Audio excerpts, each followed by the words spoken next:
yang betul adalah pertanyaan Ibu tadi, gimana sih anak saya apakah sudah bisa puasa apa enggak? Betul, dimundurkan lagi. Usia 7 tahun kalau bisa sudah mulai diperkenalkan latihan. Kita sebagai orang tua, di saat awal sahur, kita mengatakan bahwa kita akan puasa, tidak makan dan minum sampai maghrib. Itu harus ditekankan dulu. Tidak ada cerita sampai lohor. Tetapi di saat kita sambil mengamati dan dia juga, kita bisa melihat kondisi fisiknya, oh kayaknya masih kuat, oh masih kuat. Atau dia mengeluh, andai nih, waktu lohor, Pak, aku kok kerasa, oh agak pusing ya, terus kok mulai gemeter. Ini kan gejala berarti dia sudah mulai gangguan ya. Ini masih belajar. Ingat bahwa proses belum akhir, masih belajar. Oh, berarti badanmu masih berusaha adaptasi. Bagus deh, kamu udah bisa sampai lohor. Oke. Nah, apresiasi usahanya. Apresiasi, dan di saat kamu kalau gitu harus berbuka sekarang. Tapi tahu ya Dek ya, berarti puasanya batal. Jangan dinormalisasi ini namanya puasa beduk, jangan. Karena di agama enggak ada puasa beduk. Nah, maksud kita adalah jadi dia tahu, oh berarti aku tidak tercapai ya. Tapi enggak apa-apa karena aku masih belajar. Besok aku mau sampai asar deh. Benar. Nah, gitu. Selalu ada next try. Yes, gitu. Ya.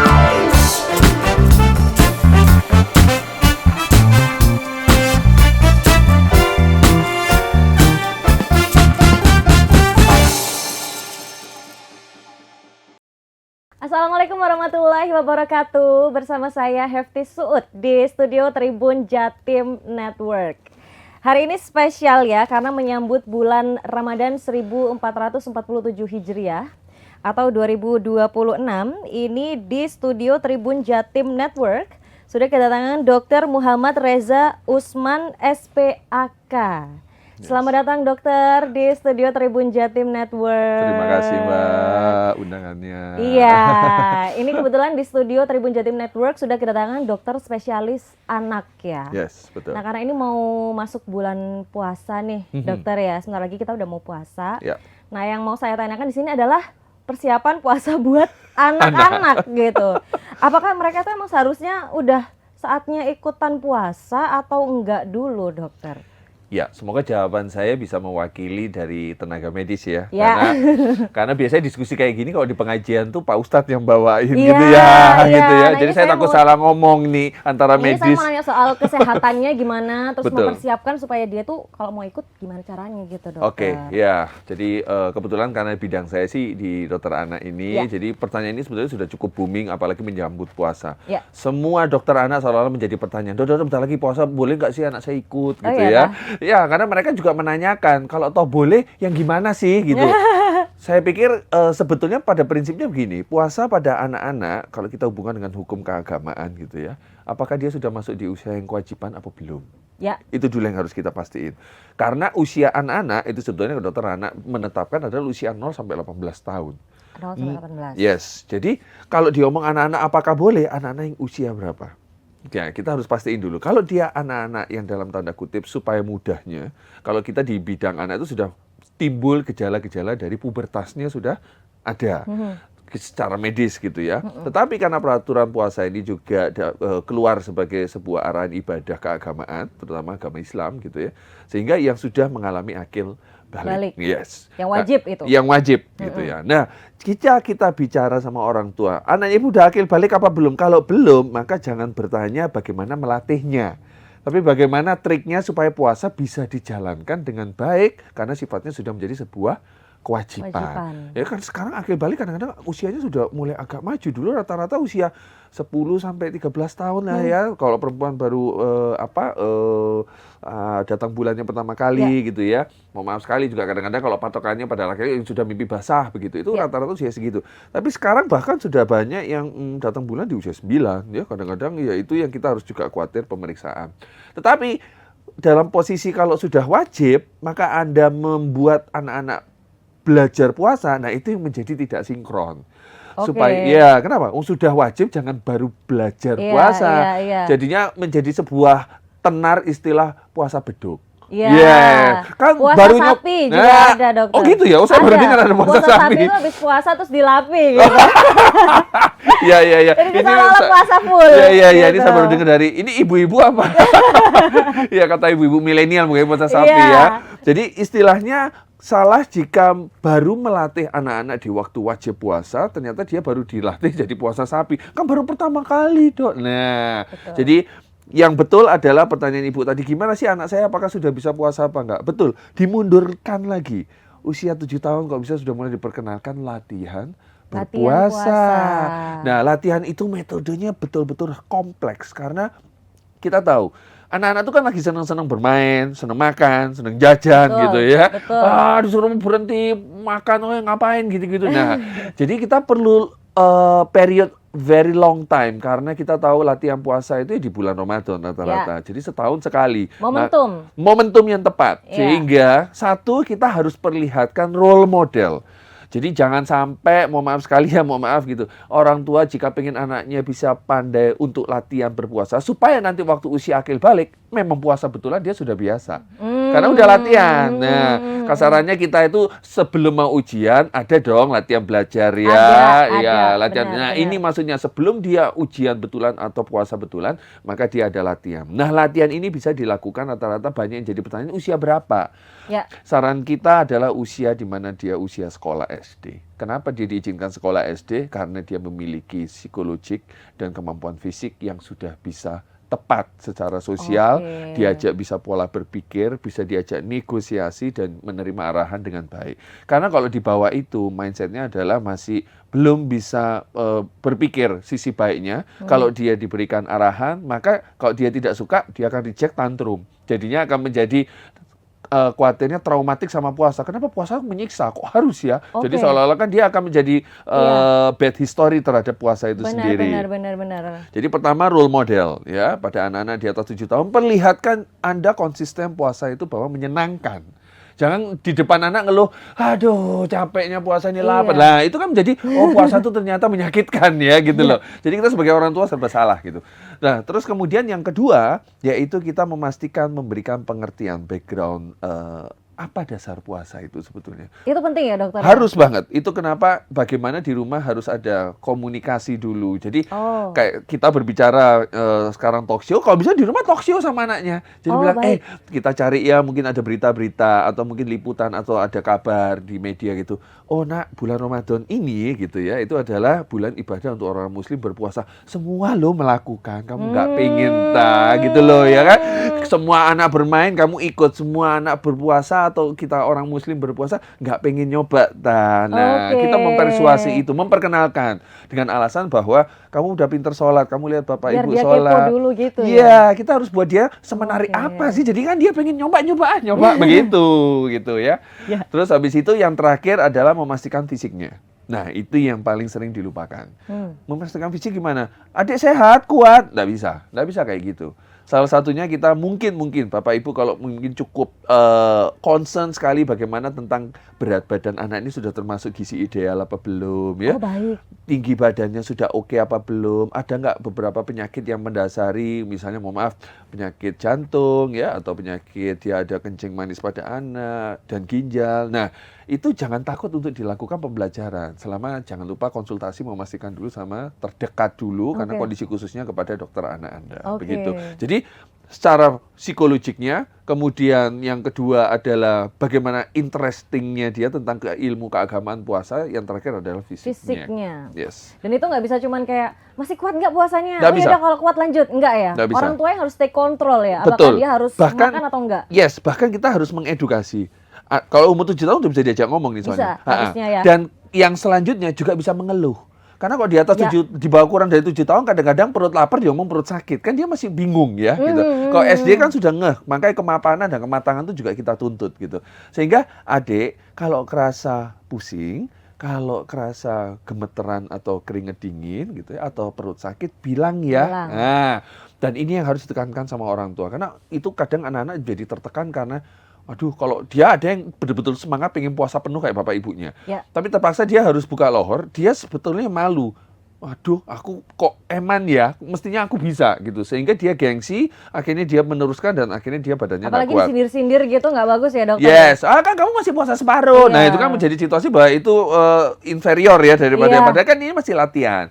Jadi kita menginfokan sama dia, sama mereka ngasih pengertian, adik. Jadi jangan ini pola asuh penangkapan yang belum tepat, yaitu yuk adik puasa sapi dulu ya gitu. Jadi mindsetnya berarti bisa milih mau puasa sapi apa puasa penuh. Dan itu terbawa sampai dia remaja, dewasa. Kadang-kadang kalau lagi kuliah, puasa sapi dulu mungkin soalnya mau ujian.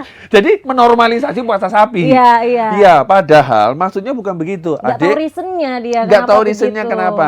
Nah, kita sebagai orang tua, di saat awal sahur, kita mengatakan bahwa kita akan puasa, tidak makan dan minum sampai maghrib. Itu harus ditekankan dulu. Tidak ada cerita sampai lohor.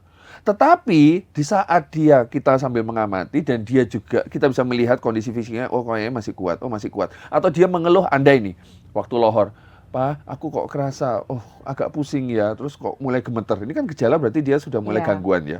Ini masih belajar. Ingat bahwa proses belum akibat, masih belajar. Oh, berarti badanmu masih berusaha adaptasi. Bagus deh, kamu udah bisa sampai lohor. Oke. Nah, apresiasi usahanya. Apresiasi, dan di saat kamu kalau gitu harus berbuka sekarang. Tapi tahu ya Dek ya, berarti puasanya batal.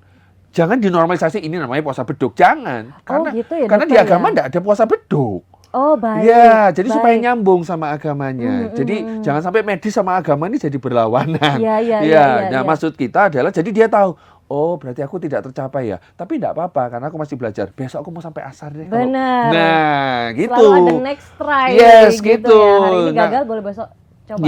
Jadi dianggap bahwa kamu belum kuat. It's okay. Tapi jangan menormalisasi ini namanya puasa beduk. Besok puasa beduk lagi ya. Jadi beduk terus makanya jadinya sekarang makin kesini puasa bergeser nanti. Iya, benar. Sampai gitu. remaja juga aku dulu masih mendengar kok ada teman-teman puasa duhur aja. Nah, gitu. seolah itu bisa jadi option kan? Ada, gitu. Nah, atau ada yang menormalisasi sekarang karena mindset saya nemuin anak-anak SD sekarang. Dokter, kan kita puasa beduk. Jadi kita buka dulu ya. Pamit dia pamit. Terus habis itu balik, loh, nggak lanjut makan lagi. Enggak, kata kami kata bapak ibunya. Jadi habis puasa beduk, habis buka kita boleh lanjut lagi. Seolah-olah didikan itu berjalan terus sampai dia kalau nggak kuliah baru saya harus puasa penuh. Nah, ini nggak boleh. Ini mindset yang pemikiran yang salah gitu. Oke, baik. Jadi aku ngobrol sama Dokter Reza ini aku mulai mikir bahwa ternyata puasa ini bukan cuman kayak kamu dikasih tahu ini kewajiban atau bukan, tapi gimana orang tua mengkomunikasikan ini. Betul. Karena umur 7 tahun dia sudah bisa berpikir memilih. Nah, dan kita arahkan ke pilih kamu puasa karena satu pilihanmu kamu ikhlas. Kita harus membuat dia ikhlas. Dan kedua, ini sebetulnya latihan untuk kamu menjelang kewajiban menjalankan ibadah. Iya. Begitu. Dan baru kepikiran juga sih kalau ternyata anak-anak bisa trauma ya dokter. Banget. Dari jadinya puasa. banyak gara-gara hanya kita memperlihatkan kalau puasa itu menyakitkan. Iya. Jadi kalau kita punya anak-anak di usia tumbuh kembang yang belajar puasa, di usia range 7 sampai 10 tahun, benar-benar kita tahu puasa itu tidak mudah, tapi jangan pernah mengeluh tentang puasa di hadapan mereka. Maka mereka akan rejection nanti sama puasa. Iya. Apalagi kalau misalnya nggak tercapai sampai maghrib, dimarahin. Nah, sudahlah kamu kan mampunya segitu, gitu ya. Jadi seolah-olah itu mempermalukan dia, dan kedua itu membuat dia rendah diri. Dan itu akhirnya ada pilihannya dua. Akhirnya dia nggak mau sama puasa lagi daripada nggak nyampe malu, gitu ya. Atau yang kedua dia puasa, berusaha ngaku sampai penuh, tapi di belakang makan. Ya itulah puasa sapi. Yes, gitu, jadi sapinya tapi nggak ketahuan di depan. Jadi melatih dia berbohong. Iya. Tidak bagus. Dan khawatirnya kalau itu kebawa sampai gede ya dokter. Iya, akhirnya jadi watak. Dia membatalkan puasa bukan karena kondisi fisiknya tidak mampu, tapi karena dia merasa kayaknya terbiasa puasa sapi. Karena kayaknya ada deh gitu. Iya, kayaknya ada sih, aku gini deh, kalau aku nggak kuat nggak apa-apa, aku buka sebentar lohor, nanti aku lanjut lagi, itu boleh kok, padahal nggak ada. Kalau sudah buka berarti batal. Ternyata itu penting ya, komunikasi gitu untuk mengantarkan anak-anak bahwa mengetahui puasa ini wajib gitu dan bermanfaat buat dia gitu. Karena ini tanggung jawab dari orang tua. Ya, kita tahu sahur sama orang tua, role model sama orang tua. Kenapa? Di saat jam puasa baru ketemu guru dan teman. Semua orang, mohon maaf, puasa itu kan kalau dalam ibadah hanya kamu dan Tuhanmu yang tahu. Ya, yes. Setuju. Jadi kita harus menanamkan itu sama anak-anak bahwa kamu berbohong makan di belakang pun bapak ibumu nggak akan tahu. Benar. Yes. Tapi kamu lihat bapak ibumu tidak melakukan itu. Gitu. Oke. Yes, jadi itu. pesannya dapet ya. Dapat. Bukan cuman kayak kamu harus menahan makan dari subuh sampai maghrib. Jangan. Enggak, jangan. Kenapa? Kalau kita masuk dari situ pasti mereka mikir, lah kan nggak makan sayang, lama gitu kan? Banget. Lama banget. Dan ingat, ini bukan kewajiban. Kita mau melatih dia. Iya. Tapi masih latihan puasa. Yes, masih latihan puasa. Jadi kata-kata itu bisa kita gunakan sedikit to the straight karena dia kalau sudah akil balik, ingat ya, sekarang puasanya udah bersifat wajib, pahalanya ke kamu aja, gitu. Kalau nggak puasa, jadi sayang, nanti hukumannya jadinya ke kamu. Iya. Gitu. Komunikasinya sih ya dokter ya. Betul. Aku baru ngeh ini sih juga kayak, oke. Ya sebenarnya berarti saya juga punya anak ya. Sebenarnya saya banyaknya itu jadi gara-gara karena semua orang tua banyak curhat. Disuruh puasa loh, Dok, dia marah nggak mau, terus di belakang mohon maaf bohong-bohong sering makan sendiri, tanya nggak makan. Lah ini kan berarti ada pola yang nggak nyampe ya. betul. Gitu loh. Dan padahal itu kalau menurut saya puasa itu menyenangkan untuk beberapa banyak anak-anak. Kenapa? Sering dengar nggak sih anak-anak sekarang itu dikeluhkan sama orang tuanya, anak saya loh Dok nggak mau makan, susahnya setengah mati picky eater. Lah kok disuruh puasa nggak dipaksa makan biasanya tambah seneng nggak sih? Ya nggak sih gitu loh.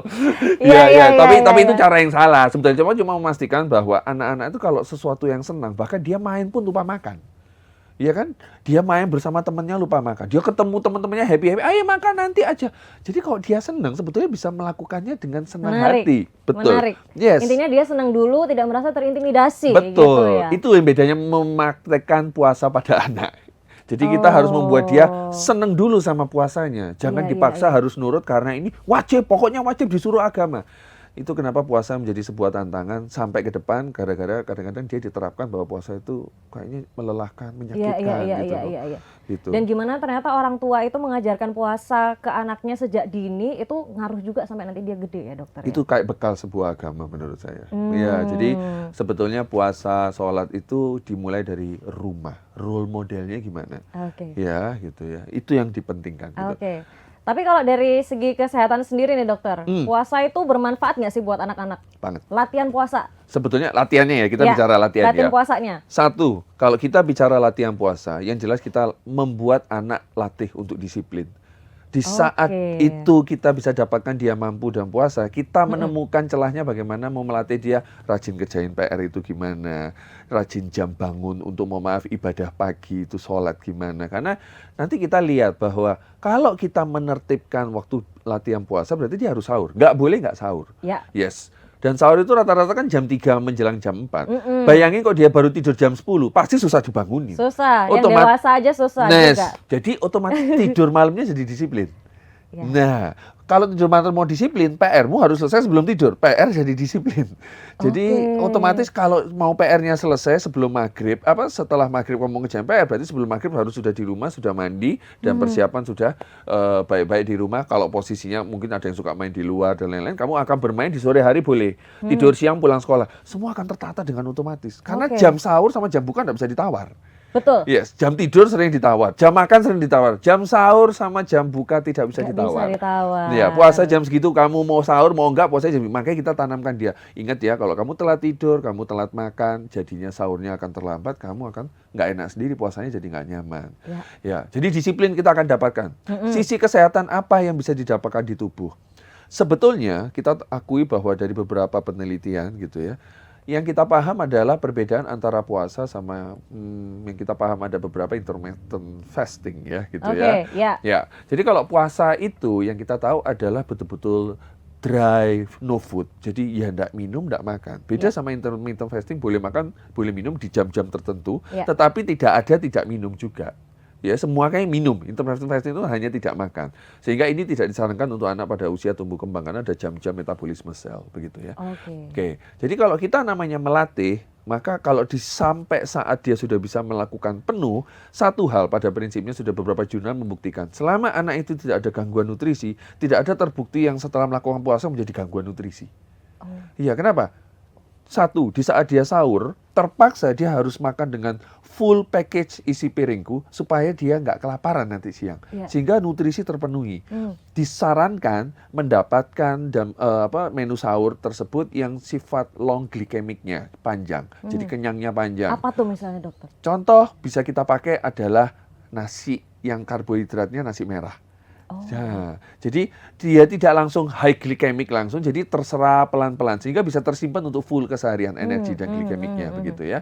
Terus kemudian dengan serat-serat tinggi ya, serat tinggi bisa dipakai, salah satunya juga ada daging, protein jangan lupa gitu, dan buah-buahan untuk menyegarkan. Tetapi tergantung dari karbohidratnya yang bisa menyimpan gula lama gitu. Jangan sampai sahur karena dia cuma protein doang, roti gitu ya, mungkin sama telurnya banyak, dagingnya banyak karena mau protein hewani is the best. Jangan lupa karbohidratnya dengan long glikemiknya yang bisa lebih lama. Nah, di waktu berbuka pasti dia akan cenderung lebih senang kelaparan. Kadang-kadang kita menerapkan adalah, ayo mama, papa ini bawa makanan atau ini habis masak, makanannya yang sudah dihidangkan semua. Jadi seolah buka puasa adalah makan besar.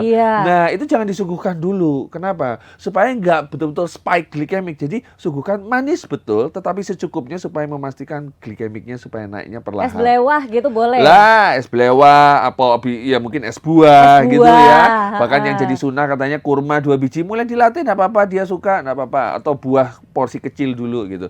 Habis itu sudah selesai ya, gulanya udah naik perlahan. Sebagai apa? Manasin badan supaya organnya yang habis tidur istirahat dia mulai bergerak. Kalau dikasih langsung makanan besar, maka itu akan membuat ekstra betul-betul. Itu tidak disarankan ya berarti dokter? Sangat ya. Jadinya dia akan akhirnya seolah-olah habis makan, buka, penat, terus habis itu kadang-kadang asam lambung meningkat, kerasa mual dan nyeri. Gara-gara puasa, aku perutku sakit, padahal bukannya nggak tepat, begitu ya. Iya. Peran orang tua lagi ini ya, betul, untuk mengatur makan sahur dan bukanya. Iya, sahur dan buka, karena kuncinya sahur dan buka kalau dia tepat, maka otomatis yang tidak makan, kan dia karena puasa nih ya, gitu. Maka otomatis kadar glikemik jam-jam segitu memang sudah mulai menurun, gitu ya. Ayo tidur siang. Nah, sehat kan tidur siang gitu? Sehat. Anak-anak tuh susahnya tidur siang. Di saat dia diajak tidur dan dia bisa tidur pulas minimal 1 jam, itu very healthy. Dan habis itu, ayo menjelang buka puasa kita alihkan. Di situ jam-jam krusial orang tua. Alihkan dengan apa? Bermain bersama keluarga, atau diajak olahraga ringan bareng, atau diajak kalau orang bilang jalan-jalan ngabuburit. Ya, ngabuburit. Ayo di lapangan sambil cari ini ya buka puasa. Jadi jalan-jalan. momen bonding juga ya akhirnya ya. Akhirnya bayangin setiap hari lo dapet. Kan kalau bisa makanya makan sunnahnya itu berkumpul bersama keluarga. Lah akhirnya momen kekeluargaan kan dapat. Yes, menu makanan sehat isi piringku antara buka sama tutup, buka sama sahur itu dapat. Terus kemudian bonding kebersamaan dapat, tidur siang dapat, disiplin dapat. Kurang sehat apa itu? Yes, iya kan? Dan tapi itu kita jiwa raga sehat itu. Yes, gitu. Makanya waktu Lebaran betul-betul happy semua mukanya. Itu yang didapat karena kebersamaannya dapat gitu. Benar. Dan kayaknya supaya bisa mendapatkan itu semua tadi paket komplit, itu tadi komunikasi orang tuanya sih ya. Komunikasi dan pola asuh. Dan pola asuhnya. Yes gitu. Karena kadang-kadang kan orang tua juga ada yang mohon maaf yang terlalu mengikuti anak ya. Nggak tega lo, dia soalnya ngeluh ini, ngeluh itu.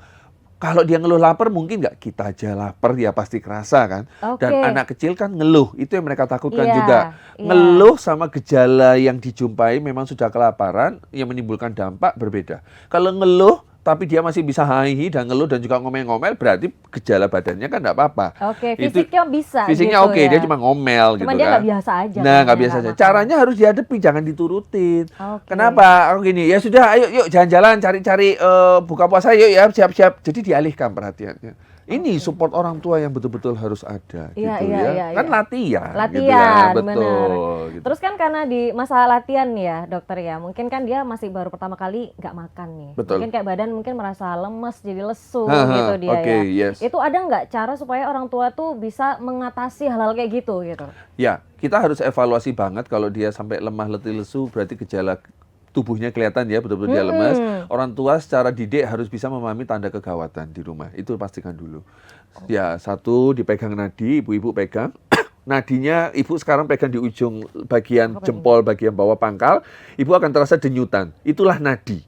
Dan nadi itu harus ada dan seperti punya ibu pegang ke anaknya. Selama masih terasa denyutannya kuat, berarti it's okay, tidak dehidrasi. Itu yang pertama, gitu ya. Baik. Terus kedua, kalau dia lemah, letih, lesu, dipastikan waktu diajak ngomong, dia nyambung apa enggak. Karena kalau orang sudah kadar gula darahnya menjelang ke bawah atau di bawah normal, dia cenderung ngantuk, terus diajak ngomong ngigau. Kamu mau makan? Aduh, nggak tahu lah ya, mah. Segini. Bisa ngomong tapi ngigau. Wah, berarti kita tahu bahwa dia jangan-jangan hipoglikemi. Terus yang selanjutnya dipegang kaki sama tangan. Keringat dingin nggak? Gemetar atau tidak gitu ya. Di saat itu semua tidak ada, yuk kita alihkan perhatiannya dia untuk membuat dia happy supaya lupa dengan puasanya. Itu pertama. Tapi kedua, kalau memang dia butuh istirahat dan tidur, berikan saja waktu istirahat dan tidur kalau memang jamnya. Ya udah kamu istirahat dulu, nanti mama bangunin ya pasti lumayan seger udah gitu. Dan jangan lupa menyamankan situasi rumah ataupun sekolah.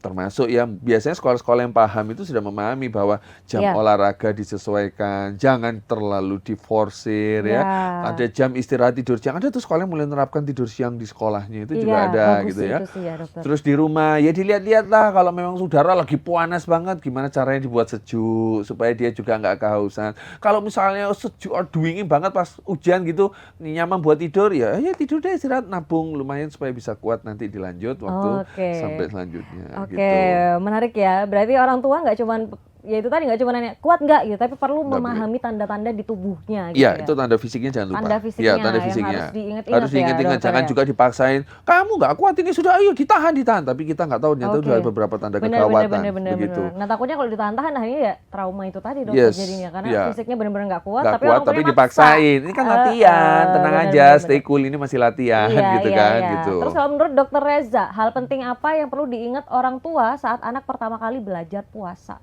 Satu hal yang perlu diingat Iya. bahwa dia Yang paling penting. yang paling penting ya, dia masih latihan. Ya. Oke. Jadi jangan under pressure jika harus kamu seperti ini, bangun ini, turun segini, jam Iya. segini gitu ya. Iya. Terus yang kedua, mohon maaf sekali jangan menjanjikan sesuatu tentang berat badan kepada anak yang berpuasa. Karena mohon maaf sekarang sudah mulai dimulai metode itu kenapa bullying body shaming banyak terjadi ya. Ya. Jadi dianggap bahwa kamu puasa gitu loh biar kurus. No, please. Puasa nggak ada hubungan dengan kurus dan gendut ya. Kamu jangan puasa, badanmu sudah kurus. No, itu nggak ada hubungannya. Oke. Ya, karena nanti kita ke depan kalau sudah akil balik mau kurus mau gendut semua wajib puasa. Iya. Yes, jadi ini nggak ada hubungannya Betul, dengan hal setuju, tersebut. Dr. Reza. Jadi Iya. kita tujuannya adalah puasa itu sebuah kegiatan salah satu menyenangkan untuk ibadah. Gimana kamu menyenangkan? Jangan ngomong aja, praktikkan sebagai role modelnya, Iya, begitu. iya. Karena anak-anak saya jumpai betul-betul yang lingkungannya sangat support tentang puasa, bahkan mereka tidak terasa seperti puasa. Hanya terlihat lebih gampang ngantuk gitu Iya, ya. iya. Habis itu aktivitasnya menjadi seolah-olah terbatasi, tapi mereka tidak sama sekali mengeluh karena lingkungannya nggak ada yang ngeluh. Gitu. Jadi ya contoh nih ada beberapa yang sedang berpuasa anak-anaknya mungkin ya. Mama, ibu lagi datang bulan. Kan mama lagi datang bulan, nggak puasa. Jadi gelakor. Itu kan rasanya membuat situasi yang lagi belajar ini jadi, iya kan? Jadi memudarkan imannya yang memang lagi belajar. Gitu. Dan nggak boleh ya dokter kayak, mumpul lagi datang bulan nih gitu, minum aja sambil menguji No. kekuatan puasa anakku. Ingat, Nggak ini boleh anak ya? sedang latihan. Oke. Jangan ujiannya belum sampai ke situ. Ini ujian buat kita. Oke, itu tadi Ya. yang paling penting adalah ingat kalau dia itu masih Belajar, ya. gitu Jadi ya. kita harus punya progres bahwa ingat, belajar itu adalah bertahap. Targetnya dia mampu puasa di usia berapa? Di usia sekian lah, kurang lebih usia 10 tahun. Masih punya 3 tahun. Ya. Bukan menggampangkan, tapi Anda mengenalkan. Oke. Ya, jadi ingat, kadang-kadang ada orang tua yang pengen nafsu, kadang-kadang, wah anak saya mau pamer. Anak saya udah bisa puasa. Targetnya mau ke situ, pamer sama keluarga waktu Oke. lebaran dia udah bisa puasa. Nggak perlu deh, ya. Ya, Kita ya. tahu, target pelan-pelan. Jadi minggu ini saya coba perkenalkan, kemudian minggu kedua, ternyata dia mampu mulai dinaikkan. Jadi mungkin ibu-ibu sudah mulai punya notes, bukan notes daftar belanja bulanan aja, bagaimana target anak-anak usia berapa yang dia mau dilatih puasa. Begitu, Oke, ya. baik. Ya. Seru banget, Dokter Reza. Ternyata Nyenengin, ngomongin nyenengin. puasa untuk anak-anak nggak cuma ngomongin menahan lapar dan minum ya, Ya, tapi itu ada pola asuh. pola asuh, Yes. bagaimana mengajarkan kedisiplinan Betul. sama dia dan memahami dirinya sendiri ya, Iya. ngomongin kondisi Bisa negotiate. fisik tadi. Betul, ya. ya. Terus terakhir nih Dokter Reza, Ya. apa pesan Dokter Reza untuk orang tua yang lagi nonton di rumah dan juga untuk Tribuners juga, bagaimana cara membuat agar puasa pada anak-anak yang sedang belajar, Yes. terutama itu tetap menyenangkan, aman dan bermakna. Yes. Jadi pada prinsipnya satu, anak-anak itu sementara dia belum, fase penjatian jati diri. Jadi dia pada usia awal tumbuh kembang adalah copying. Jadi jika Anda pengen anak Anda bahagia belajar puasa, tolong perlihatkan situasi bagaimana Anda pun menjalani puasa dengan bahagia. Tidak terpengaruh dengan puasa sehingga harus pembatasan aktivitas. Bekerjalah tetap bahagia, tetap dengan merawat mereka di rumah dengan bahagia, memasak persiapan juga bahagia, sehingga semua situasi anak itu cuma satu. Role model yang terbaik adalah dimulai dari rumah. Dan Anda orang tua, latihlah anak Anda. Jangan takut dan jangan ragu. Latihlah seperti mereka seperti keseharian dalam merawatnya. Hanya bagaimana mendisiplinkan mereka sehingga puasa itu Anda bisa menerapkan dengan salah salah satu memberi contoh, dan yang selanjutnya adalah jangan ragu untuk menerapkan kepada mereka. Mereka pasti ada ngeluh, tapi Anda jangan ikut mengeluh, tetapi Anda berusaha alihkan, lupakan pengeluhan itu dengan metode kreatif Anda bagaimana dalam keluarga untuk mengalihkannya dengan mengajak main. Disitulah Anda dapat pola asuh bonding yang tepat. Begitu. Oke, Yes. baik. Itu tadi sih serunya, bahwa puasa Yes. ini ternyata nggak cuma sekedar ibadahnya, tapi juga bisa menguatkan bonding antara orang tua dan Itu anak momennya gitu pas ya. banget. Momennya Soalnya pas coba banget. kalau pas Ramadan kita jam segini kita harus pulang, nggak ada lembur kadang-kadang, Iya, iya kan? iya, iya. Buka dulu deh gitu lah. Iya, benar-benar. Kebersamaan nggak bisa dapat Dan lagi. momentumnya pas banget, wahana lagi banyak nih ya. Kalau Yes. mau apa namanya jajan takjil, ngabuburit tadi bareng sama anak-anak, seru iya, banget ya. betul begitu. Oke, baik. Terima kasih Dokter Reza atas Betul. informasinya dan juga Yes. tadi gimana mengenalkan puasa dan mengajarkan puasa ke anak-anak. Yes. Gitu ya. Saya Hefty Suud pamit undur diri dan juga Dokter Reza pamit undur diri. Kami berdua mengucapkan selamat berpuasa, selamat Ramadan 1447 Hijriah. Dan juga untuk anak-anak, adik-adik yang lagi belajar puasa, semangat ya. Yes. Dan untuk orang tuanya jangan dipaksa gitu ya. Terima kasih sudah menonton. Assalamualaikum warahmatullahi wabarakatuh.